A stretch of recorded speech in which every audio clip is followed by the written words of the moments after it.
Hi everyone, welcome back to None Such Farm. So I went in town today, my mom and I, my sister took us out to lunch to Applebee's, my mom's favorite place. But if you're from Central Maine, Joseph's Meat Market in Waterville on Front Street is having a sale. $2.99 for marrow bones. These are beef marrow bones. And I think I bought it's gotta be 20 pounds. I'm out of beef broth. So I am going to show you how to make beef broth, how I make it from start to finish. And you don't have to can it. You can freeze it if you want. But I'm going to get this started, and I will be pausing the video in between because you don't want to sit here and just gab with me it's probably going to take an hour to cook in the oven. Then I will, oh, my dog hears an airplane. Riley, shh, I'll give you a treat. So what I'm doing, I ran out of parchment paper yesterday and I forgot to pick some up today.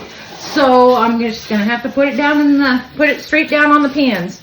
And some people put like onions, garlic, vegetables, carrots, celery, on their pans when they roast their bones. I don't, because I'm putting that in the broth. So let's get started. So, oh my gosh, so I had them cut them in half. They were long. So I got to pay the doggy tax. Riley, got to pay the doggy tax. All she's going to do is want to go outside and bury that thing. She's always been like that with bones. So some of these don't have a lot of meat on them, which that's fine. What I want, let me see if I can find a good one right here. Oh, nope, not that one. It's actually pretty hard. The marrow it might be frozen, I don't know. But no, I can stick my fingernail in it, but you see all this goodness right there is the marrow. And that's so healthy for you. And that's actually what turns broth when you make your own into the gelatin. So I'm just going to throw these on these pans. Having the meat on them just adds flavor to your bone broth. It adds the beef flavor. So it's going to take two. I've got my oven all preheated. I put it on 375. You can go higher if you want. But I always put my oven on 375 for just about everything. So I'm just going to set all these on here.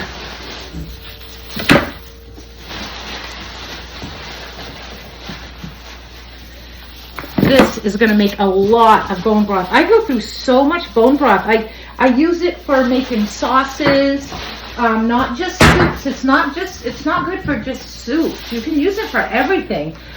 Sauces, soups, whatever you want that extra beefy flavor to. So this is all you really do. And like I said, I've got the oven on 375. So I'm going to throw them in. My mom is up. She's in such a happy mood today. We had a good time today, didn't we, Mom? We had a good time, huh? All right.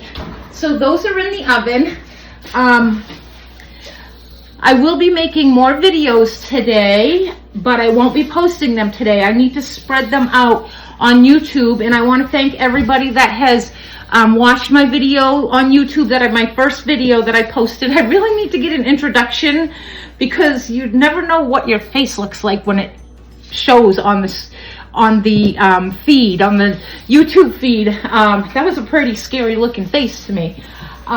So I am learning film editing. I do need to download a special app to do it. I did use iMovie for that, and it really didn't have a lot of options, so I'm going to have to play around with it and figure it out. But thank you to everybody that subscribed so far and watched and liked my video. I really appreciate it. So I will be back in a little bit and we'll finish getting this stuff going. Bye-bye. Okay, I'm back.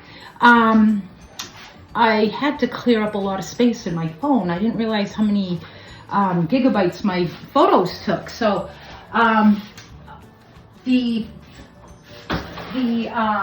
bones are done, and they really stink when they're cooking. But I'm putting all the grease, everything, right in my roasting pot. A little loud. But you'll see like all the crackling and stuff on there. I'm going to scrape that down too, because I want everything in that pot. I want all the goodness in there. Get as much of that as you can.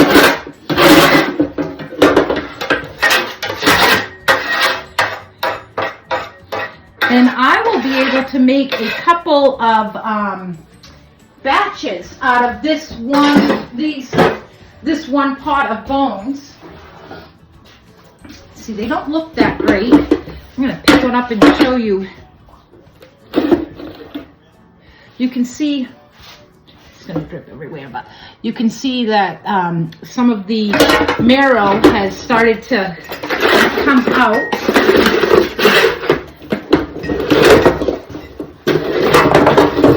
This is going to be so good.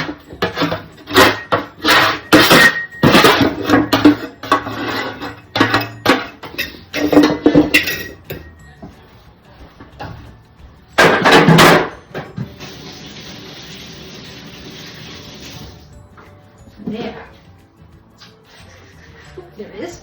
Okay, so I've got my bones in here. Now what? So I went through my refrigerator. I found a package of carrots. I'm dumping that in there. In my freezer, I found some tops to some green, some yellow, red, and orange peppers. Dumping that in there.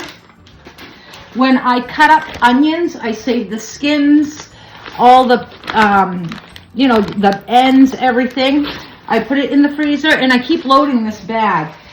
Usually I have a bigger bag. I think I have one in my big freezer downstairs. I have this package of mixed vegetables in my freezer and it's been in there for probably about 4 or 5 months. So I'm not going to cook that and eat it because it'll, I don't know, it'll taste kind of wonky, I think. I'm going to put that in there. I have half a red onion found in my fridge. We're going to put that in there. Put ends and all. I have what's left of this garlic. I'm putting paper in and everything. I'm just going to break it apart a little bit if I can. Everything will go right in there because all this stuff is going to get strained out. So we're going to throw that in there. I have another onion. Let's see. Oh my goodness, they're over here.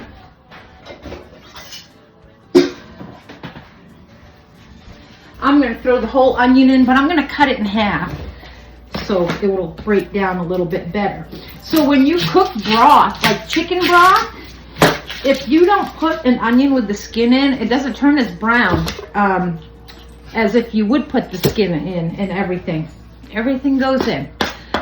Waste nothing. And I have celery in my freezer, but I wanted some fresh celery.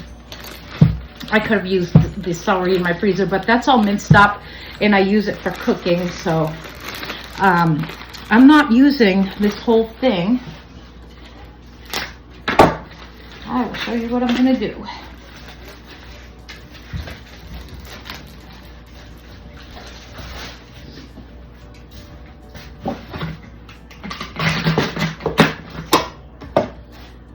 I'm throwing just the butt end in because I'm going to save the rest of that to use for other stuff. But this butt end will be good in here. Just break it up a little bit. So that's all the veggies that I found that's going in there. Now I will do the herbs. Let me put this in a bag so that can go in the fridge to be used for cooking or snacking or whatever. My mom loves celery. It's something she can walk around with. I've got some rosemary that I freeze dried. Oh, whoops, that's sealed. So I just have a little bit in there. So I'm putting that in there. I'm going to put a couple bay leaves.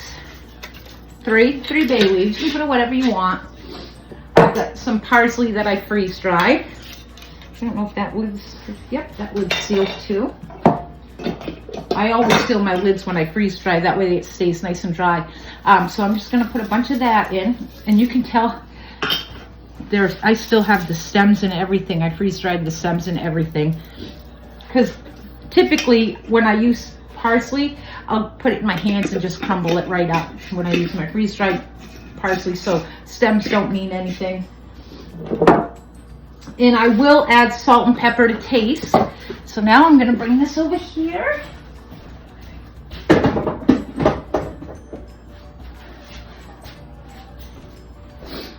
Now let you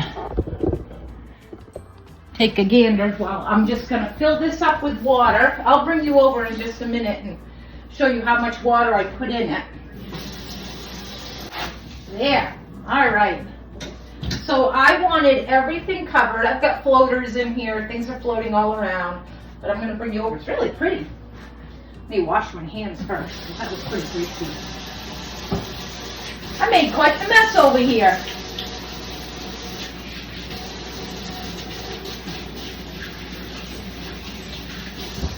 There. Boy, that was messy. Okay. And one last ingredient.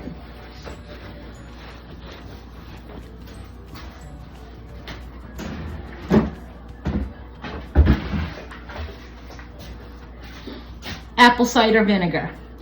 So the reason that you use apple cider vinegar is because it will get that bone marrow out. So just a little zhuzh of it there. And you're not going to taste that. You won't taste that vinegar in the broth. So I am going to set this. You're probably wondering why. Look how pretty that is. So pretty. So you're probably wondering why I'm starting this so late at night. It's because I'm going to let it go all night, and I'm going to let it go all day tomorrow. So I'll get this, let me fix this thing. I'll get this pretty hot, and then I will, I'll get that going pretty hot and let it cook for a little bit, and then when I go to bed tonight, I'll turn it down to about 150, between like 150 and 200, and let it go all night, and then tomorrow morning I'll get up and turn it back up again. Even if I got that going boiling hot tonight, if I turned that off tonight, that would still be hot in the morning. So, but I will let that go all night, and then I will have, I'll turn it up again tomorrow morning and cook it all day. Then I will take out all the liquid and get another batch going with everything the same in it. But I'll go over that tomorrow. I'll splice these videos together. So I'm going to sign off for now, and we'll be back tomorrow. Bye, guys. Hey, everyone. Welcome back to None Such Farm. I am in the next process of doing the beef broth.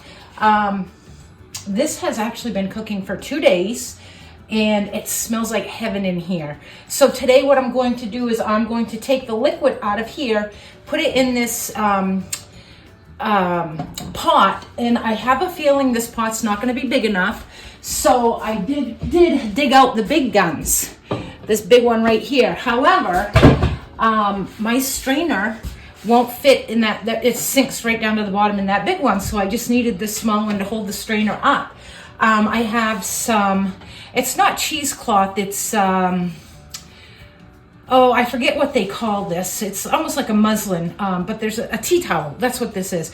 I love tea towels as opposed to cheesecloth. They hold up better, and I can wash them. You can tell this is all stained from tons of gravies, tons of broths, anything that I need to stain. So as you guys probably know, I have been playing around a lot with my YouTube, editing film videos. It's not that easy. It's harder than I thought it was. So you might see some demos out there. Those are going to eventually be erased.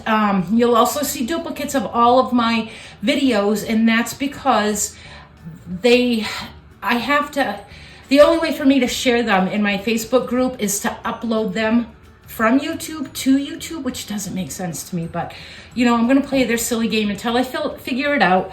There is a way. There's got to be a way that I can share those videos without having to upload them again to YouTube. So let me show you the broth because it's really, really yummy. And like I said, it smells really good in here. So there's the broth. I got a spoon right here.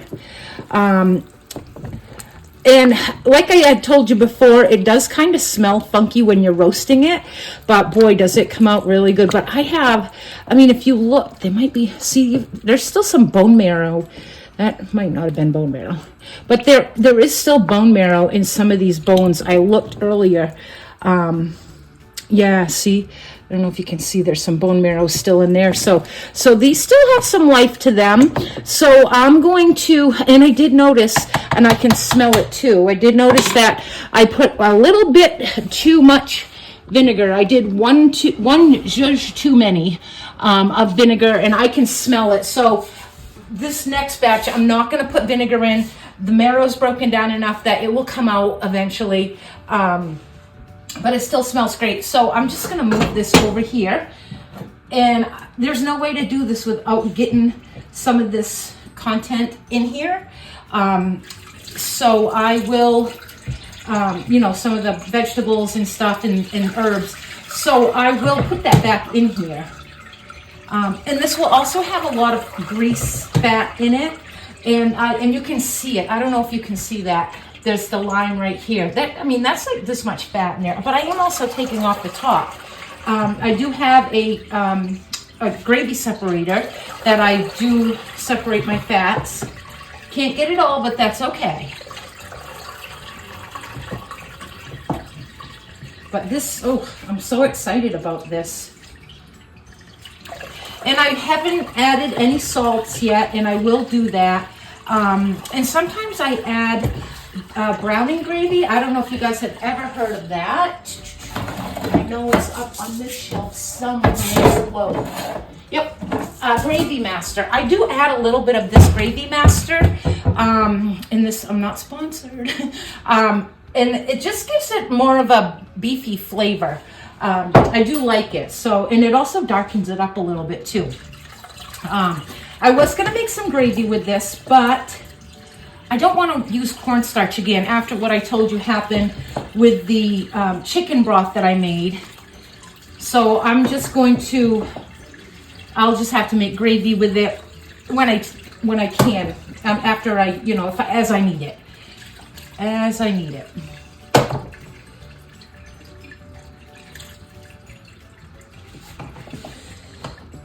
Now with all the content, all the solids in here, the bones, the vegetables, the herbs, there really isn't a whole lot of broth. But that's why we can do two helpings with one set of bones, but I had a lot of bones too.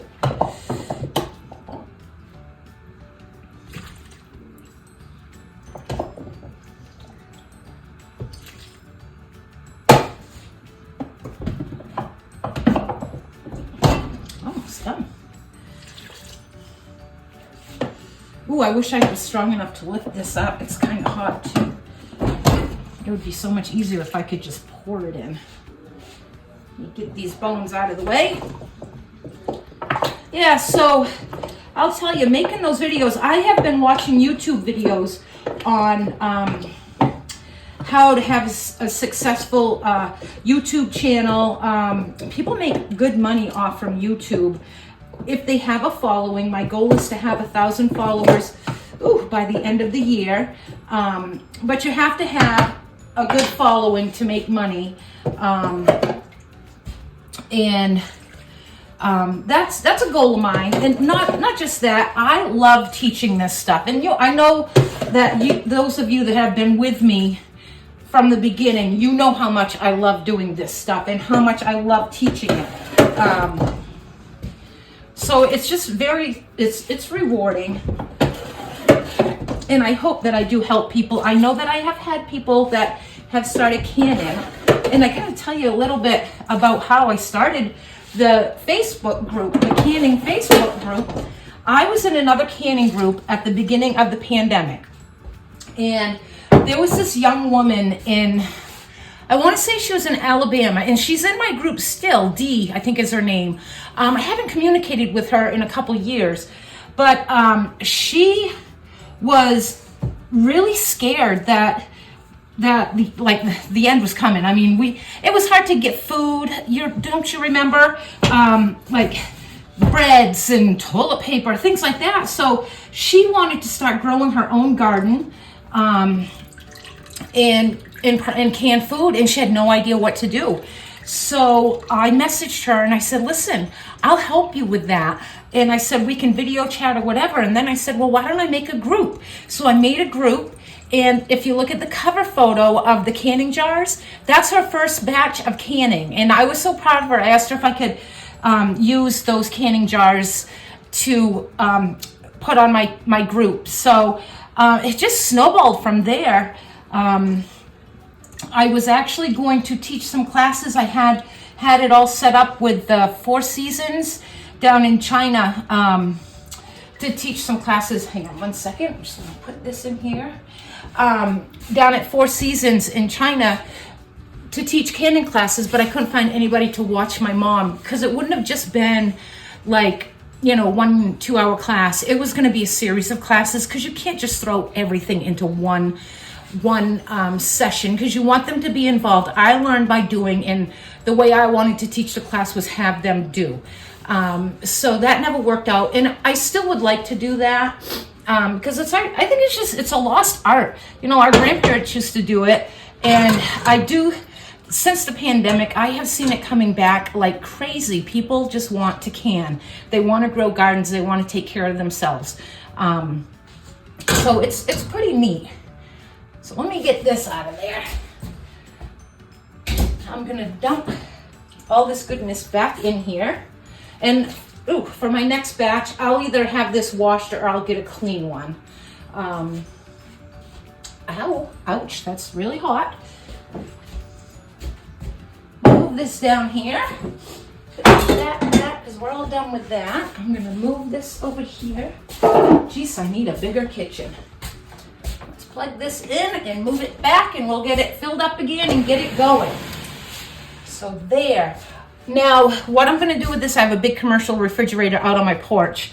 I'm going to actually pour this in my big pan and use this for the next batch. And then I'll put it all in the big pan. Then that's when I'm gonna heat it up and season it to taste. I'll actually, when I put it in that pan, I'm gonna use my gravy boat and get as much fat off. There's no sense in doing it after. So that's what I'll do with this here is I will use my gravy boat, get the fat out of it. I'll actually go get it and show you how I do that.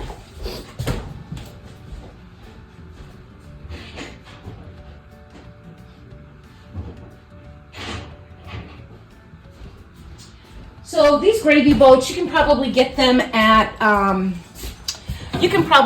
like the dollar store or something. They're very, I know a lot of you know what this is, but some people don't.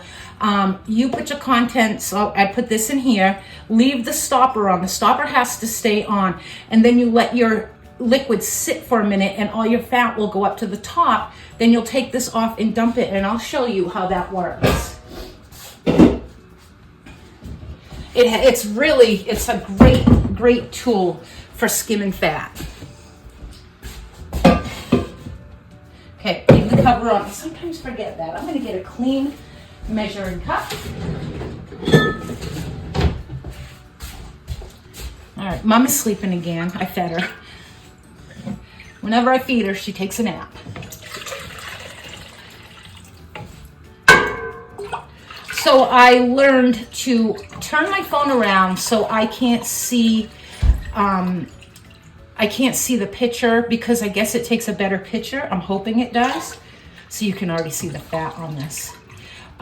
So I can't see if you guys can see me or not. So I'm gonna come to the other side. Make sure you can see that. You see that layer of fat? That's a lot of fat to be canning and having in your bone broth. So that actually came up really quick. So now what I'll do is I will take this stopper off. This is all broth, all in here and in here, and the fat is just around the top. Now you might see, do you see that yellow ring?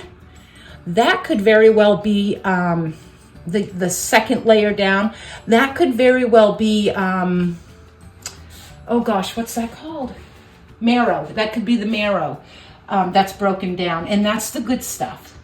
And if you notice that if you do this and you notice that your broth is like a gelatin, you did it right. You did it very right. That's what you're going for.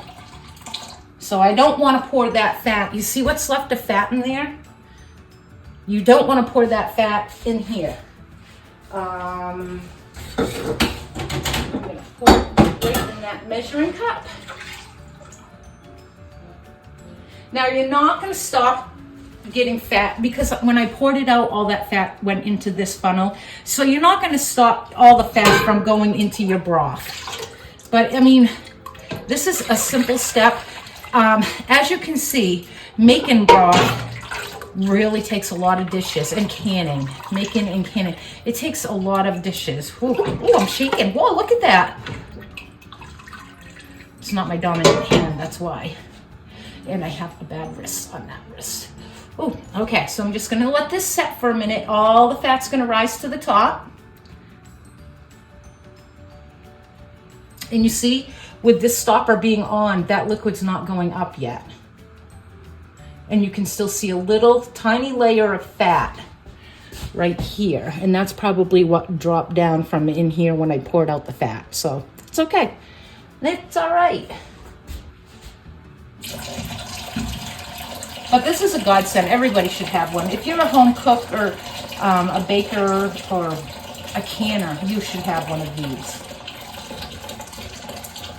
I could have put this outside or in the refrigerator to cool off, and then just, oops, see, I almost got some fat out, and then just skim the fat off the top, but this is just quicker. I like this way, it's a lot quicker.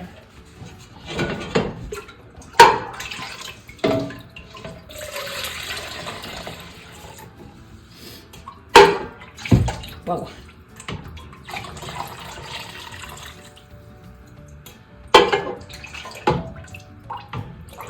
So yeah, my last video I did that I posted was my extract video, and I went back and I edited it, and I learned how to add music to the very beginning. I can actually put the music through the whole thing, but then you wouldn't hear me talking. But I was so excited. I had like a little intro with a picture, and it had music at the beginning. So go watch that. It's really cool. I was so proud of myself. I used to really be into computers, and you know, I took a lot of college courses with computers. But this stuff here is kind of foreign to me. Nothing like I've done before.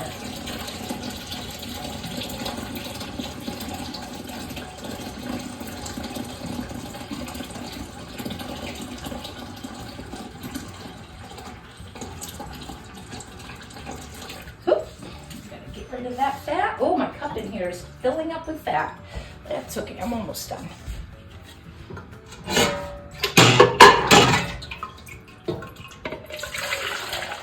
I'm trying to figure out what to have for supper tonight. I'm thinking spaghetti. Mom and I love spaghetti. It's very messy with her though. She gets it all over herself, but I don't care. She loves it. It's all that matters. That had a real lot of fat in it, and I'm going to show you when I'm done. That had a ton of fat. I'm not going to be able to empty this in that measuring cup.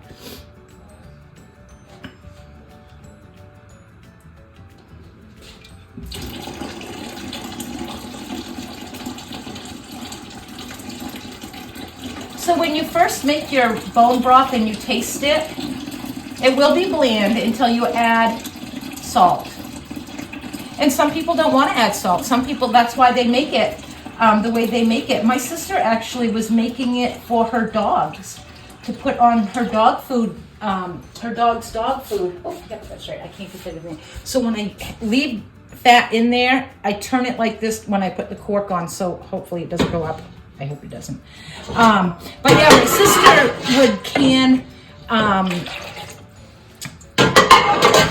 she started, not candy, but she started making bone broth to give her dog because her dog was so fussy. Hooch is a fussy dog. He wouldn't eat certain dog foods. So I was making him. I actually made some freeze-dried dog treats. He liked those. It was just cooked chicken that I freeze-dried, and she would crumble it up and put it on his dog food, and he'd eat the dog food with that on it. It's like when I die, I want to come back as my sister's dog. He's spoiled, but he's so cute.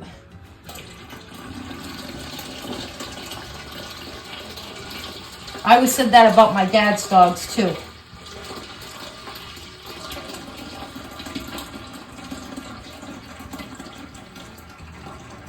Wow, that is a lot of fat. Oh, I think I poured a little bit in there that time. Last bit.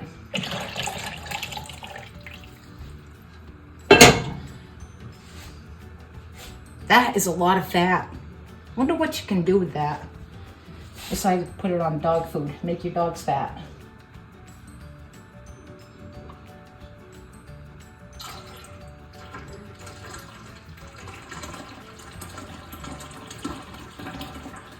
All right.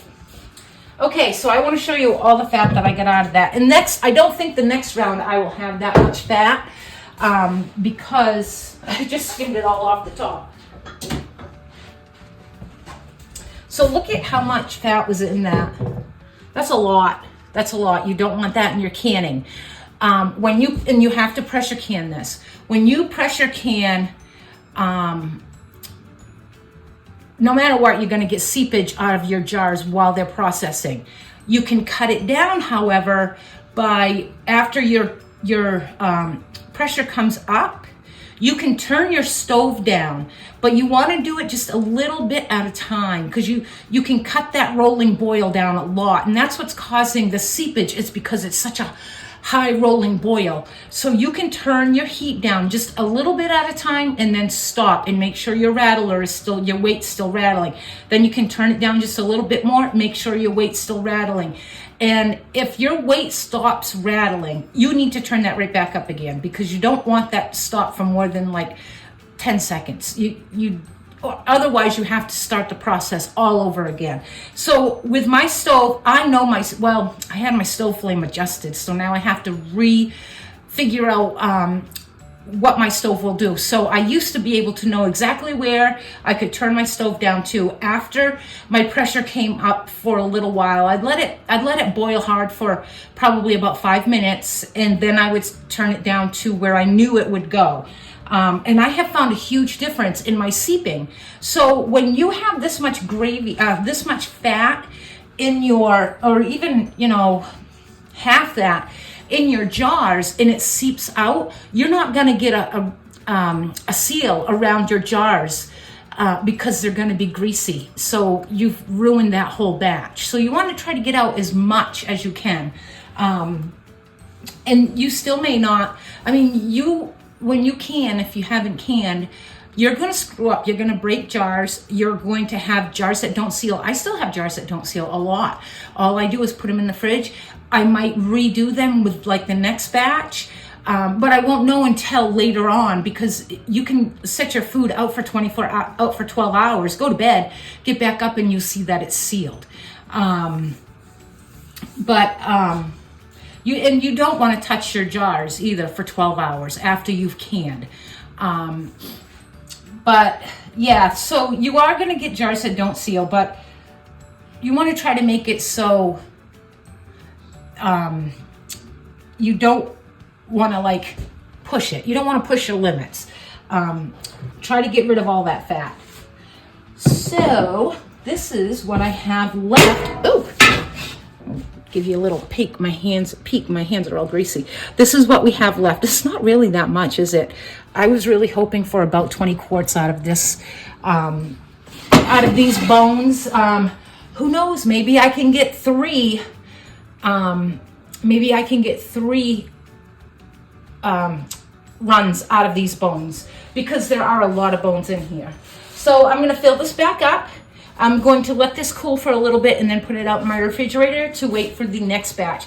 This I'm not going to let go as long. I'm going to do this tomorrow probably, and then maybe try to add more water to get another batch. And if I mix it, this is going to be super strong. This will be a little less strong, and then the next batch will be even less strong. And if I mix them all together, it might just be perfect. So I'm going to sign off now, and I want to thank you guys all for watching my videos. Thank you for subscribing to my channel. If you haven't, please do that. Click the bell so you get notifications when I make a video.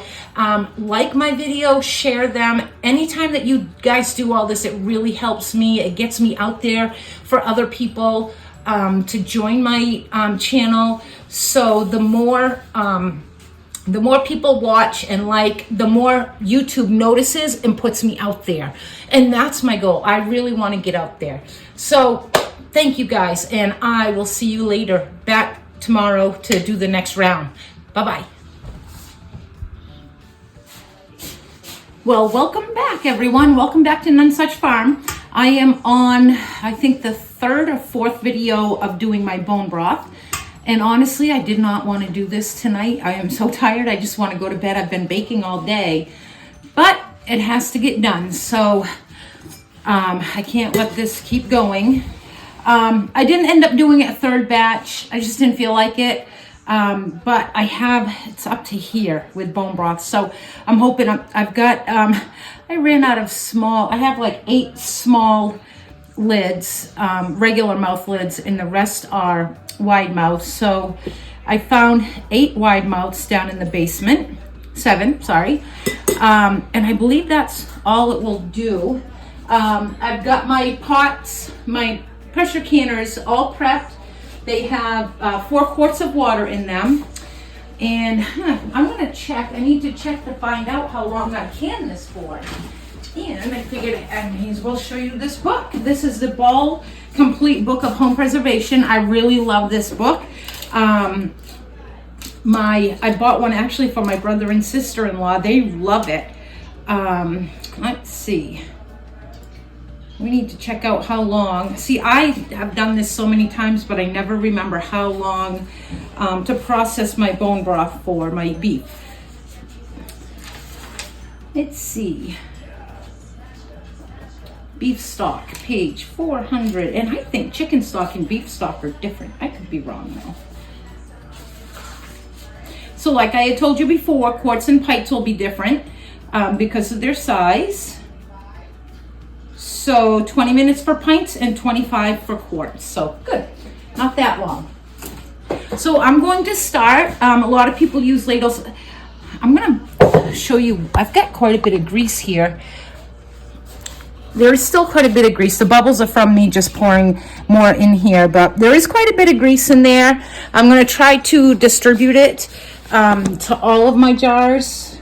So I have the phone backwards, so I can't see what's on it. So I have to move it all around. I'm hoping that I can just like kind of stir it around as I grab some. A lot of people use a ladle. I like to use a measuring cup because I can get more.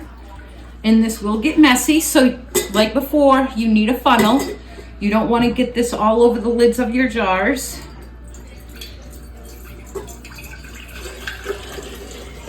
It smells good. And I never even added salt. I told you before that I typically add salt. I didn't add anything. I'm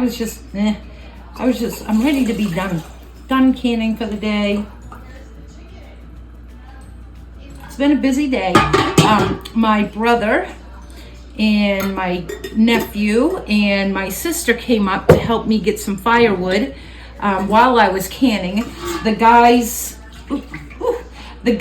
cut the wood and split it and dropped it on the back porch with the tractor. My sister and I brought it in the house and stacked it while my great nephew came up to help the guys, but it was too cold for him. He's four, I think.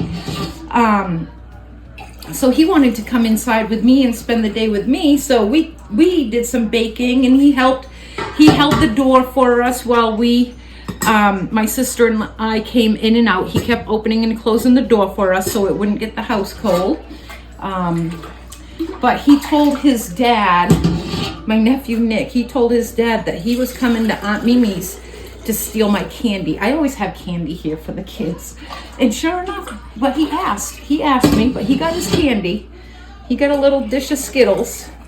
And he helped me make banana bread and banana muffins with chocolate chips. And we got to sample them, and he took one home with him. He really, really liked those. He told his dad he made bagels too, but he didn't. I had them all done before he even got here. Gotta keep my eye on that little kid. So this is a pretty messy process. I'm getting this all over the island here, all over the butcher's block. But could you imagine if I was using a ladle to do this? This would take me forever. But that looks really good. It's nice and dark. It's good, and it smells really good too. It's got some good beef flavor.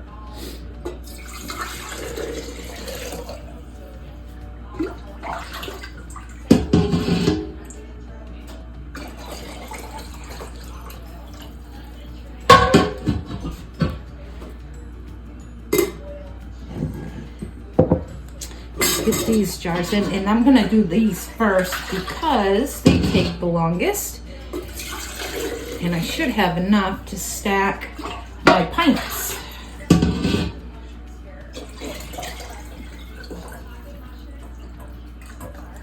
So my nephew Keegan contacted me before Christmas and asked me if I had any of my dad's flannel shirts, and I had a couple. I found a couple of them that we all remember him wearing, and then he asked me if I had any large canning lids. He cleaned me out. He made the nicest ornaments for us with my dad's shirts with the canning lids, and he has a laser printer, a laser engraver, and he engraved something on the back of it. It was so nice. I will cherish that. But anyways, I have all these wide mouth jars, and I didn't have enough lids. So I had enough rings. I had to go downstairs and see if I had any in my pantry on any of my jars down there. Typically I don't leave my rings on my jars because you don't know if they're sealed or not when they're sitting there. And I did have some on some of my salsas that I was selling that didn't sell, so I just grabbed those. So I think I have enough, I hope. So this is a paper towel with white vinegar on it, and you want to really wipe your lids, the tops of your jars. You got to wipe them really good because you want to get anything off. And it's also a good way to find out if you have a chipped jar. And I actually did that when I was canning beans the last time. I found a chipped jar, which I wouldn't have known had I not done this. And if you have a chipped jar at the top, it's not going to seal. Not to mention you might get glass in your jar.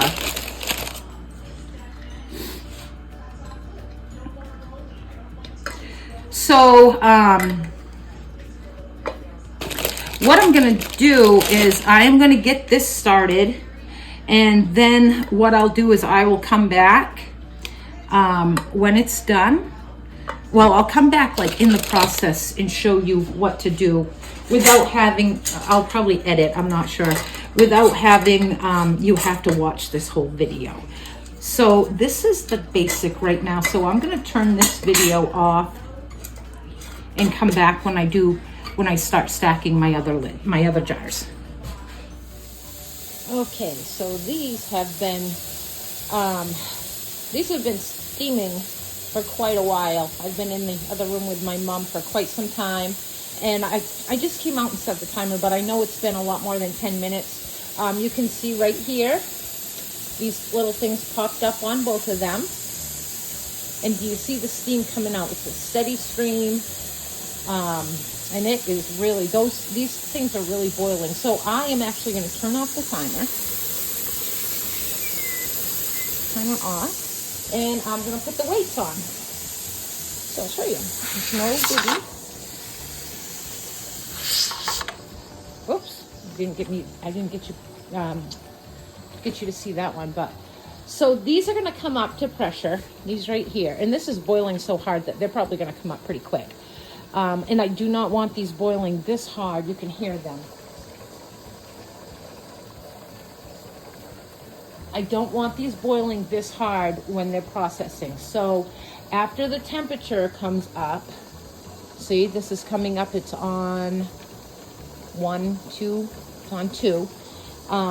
It's going to come up to 15, and it'll go a little bit past, it'll go about to 17, and then this thing will start rattling. And I want to, when that comes up to temperature, up to pressure, I'm going to give it a couple minutes, and then I'm going to start turning the dial down on my stove. I don't want it boiling this hard because that will cause a lot of seepage, and we don't want that. So I will be back in just a bit. Okay, so our canner has come up to pressure. It just started bubbling. This one is the quarts, and this one is the pints. This is 2 stacks, so it's taken longer to come up. You can see this start rattling, and you can hear the tattle. When these two start going together, oh, it gets loud.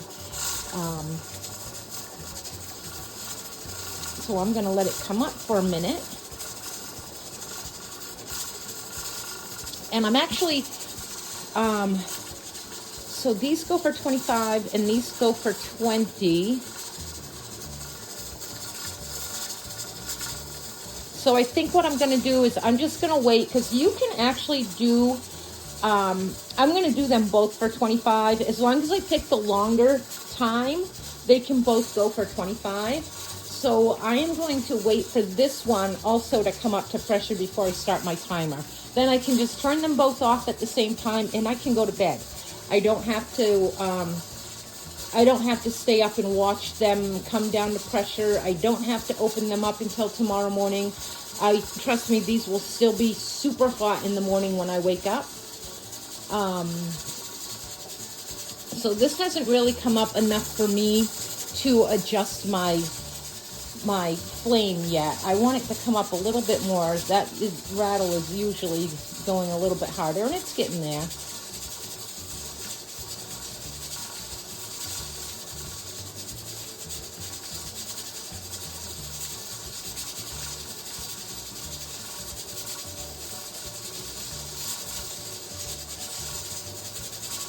Should come up a little bit more.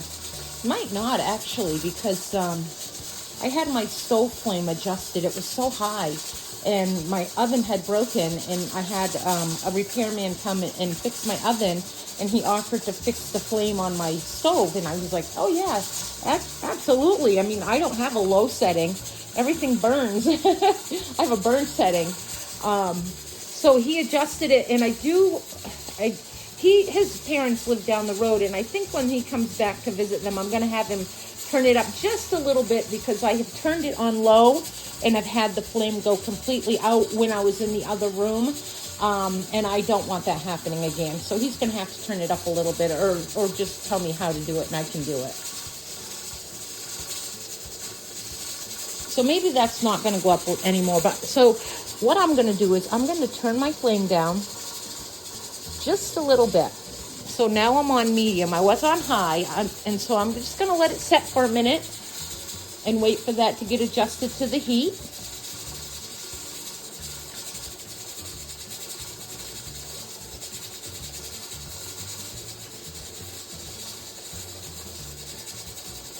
And you can kind of tell the rattler is kind of slowed down a little bit, but it's still going. So I'm going to turn it down a little bit more. And I am right in the middle between medium and low. So I'm medium-low right now, and it's still rattling. Hopefully it stays that way. Yep. And it did slow down a little bit more, in case, if you didn't notice.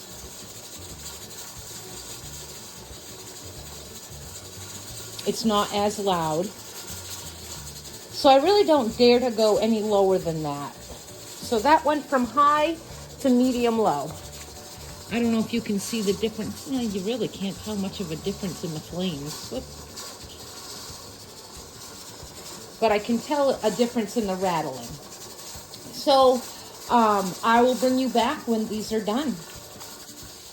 All right, so these are done. I am going to turn off the stove, and these will come down to pressure. This will stop rattling. Do not take those off until this pressure comes all the way down and that drops. And I'd even give it about a half an hour, 20 minutes, half an hour after I experienced my ham bone broth exploding. Give it about 20 minutes to a half an hour before you even think of cracking open these lids after this comes down. So these stay here. Don't be impatient. Oh, almost tripped over the trash. Don't be impatient. So I am going to bed in a few minutes. I just made myself some Peaceful Bliss tea, one of my blends, and I got chamomile and lavender in it. So I am hoping that I will have a good night's sleep and can get to sleep tonight.